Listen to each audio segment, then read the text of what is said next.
Welcome to Jack 132 Indigenous Creative Craft. This video is a continuation of our past discussion on the arts and crafts in the Philippines. So let us proceed with the folk graphics in plastic arts. The fields under folk graphic and plastic arts are tattooing, folk writing, folk drawing, and painting. So first we have the folk writing or calligraphy. So the Philippines has numerous indigenous scripts which are collectively called as suyat. So each of which has their own forms and styles of calligraphy. So we have various ethno-linguistic groups in the Philippines prior to Spanish colonization in the 16th century up to the independence era in the 21st century. So up until this 21st century, we have used the scripts with various mediums. So by the end of the colonialism, there are only 4 of the Suyat scripts survived. These are the Hanunu, Buhid or Buid, Tagbanwa, and Ibalnan scripts. So these 4 Suyat survived and continue to be used by certain communities in the Philippines in their everyday life. So here we can see the different uh, script, indigenous script writing or the suyat that we have in the Philippines.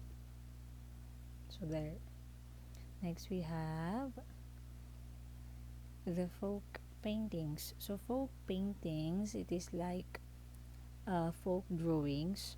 So these are works of art that usually include depictions of folk culture. So evidence suggests that the people of the archipelago have been painting and glazing their potteries for thousands of years. So pigments used in paintings range from gold, yellow, reddish purple, green, white, blue, green, or blue. So for folk paintings, these are paintings which is the usual subject depicts or describes or shows or illustrates the traditional life of Filipinos, folk culture, depictions of folk culture. Example is this painting. It shows the normal life of Filipinos in the farm.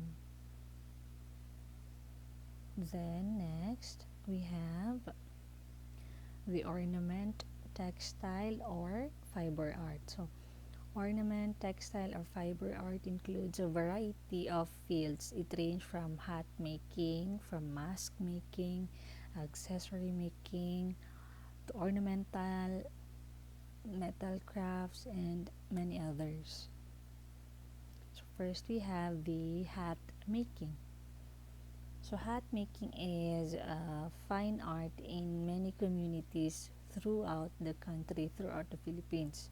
So we have the gourd-based tabungaw hat of Abra and Ilocos. So it is one of the most prized hat craft of the Philippines. Indigenous Filipino hats were widely used in the daily lives of the people until the 20th century when they were replaced by Western style hats. So up until now, some people use hats for their daily life. They are currently worn during certain occasions such as festivals, rituals, or in theater. So this tabungaw hat here, gourd based, it is actually a plant, gourd, that is used or creatively used to make a hat, and it is common in Abra and in Ilocos.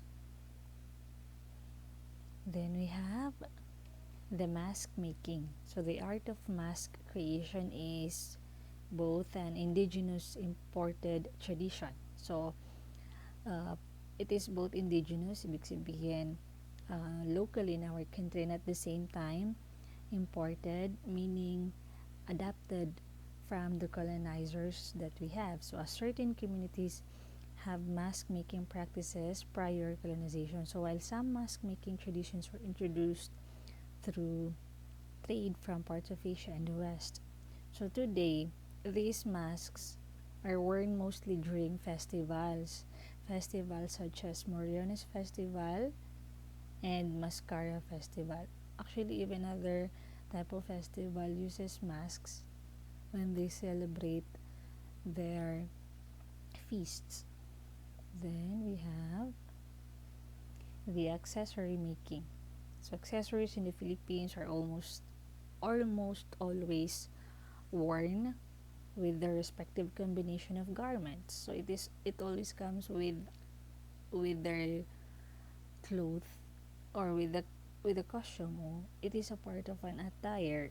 So with some being used as accessories for houses, altars, and other objects. So even as in Maranao culture, we have accessories that comes with our traditional attire, traditional clothing.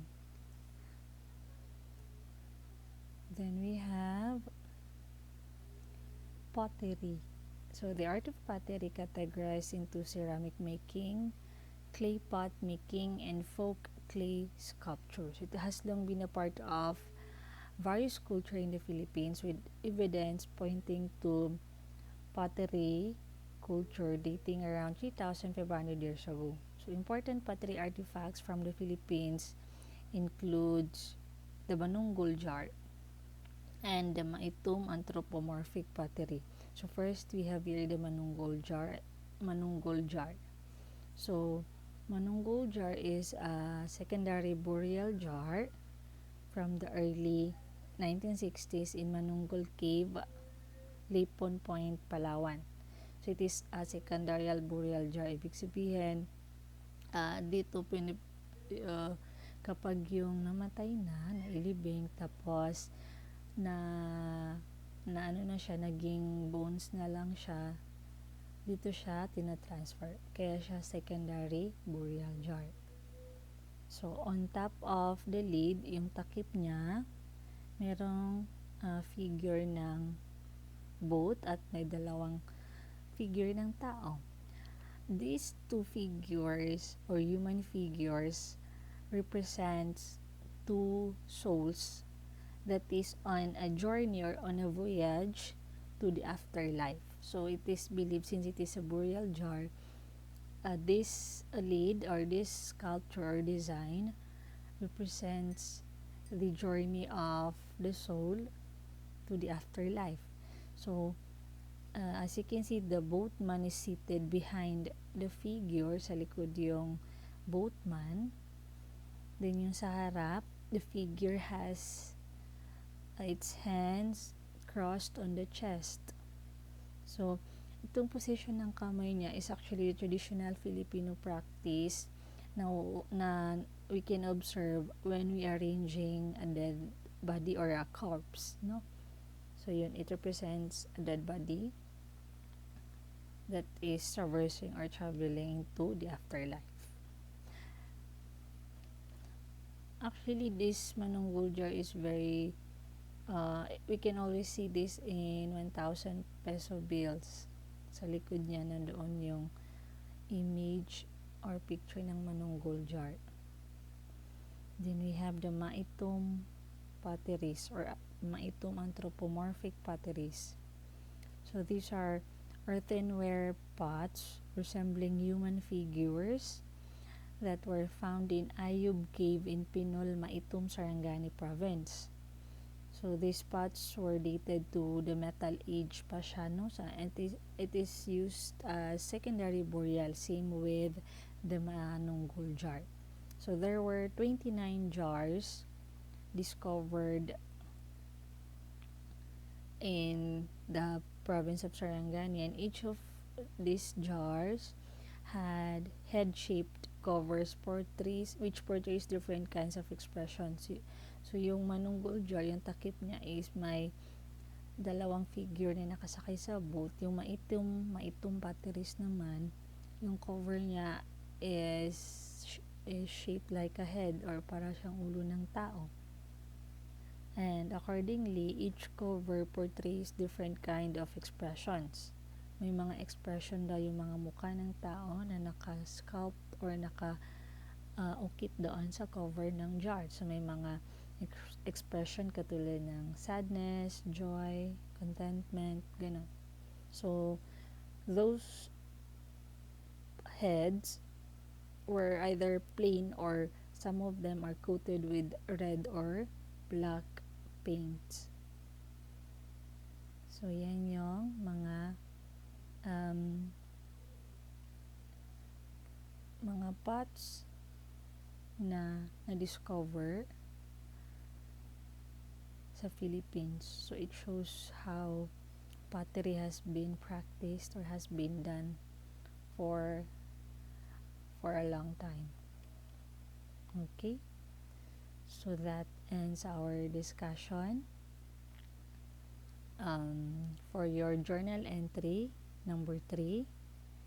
So yun, if you have noticed in this module or in this video, we did not give much examples on the traditional accessories. So we had just an overview of our traditional accessories or jewelries or yung mga headdress, mga ganan. It is because you are tasked to do a research on the different traditional accessories that we have in our country.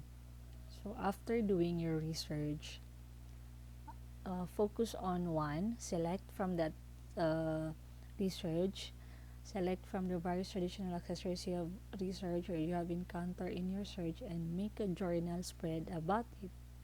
So you may include in your journal the origin, the history, function, significance or symbolism of your chosen traditional accessories. So we have here an example. So this example have focused on necklace, pangalapang necklace, and he researched about that and put some information or details about that certain traditional accessories. And that's it. That ends this video discussion. I will be posting the assessment on our Edmodo class. Thank you for watching and listening.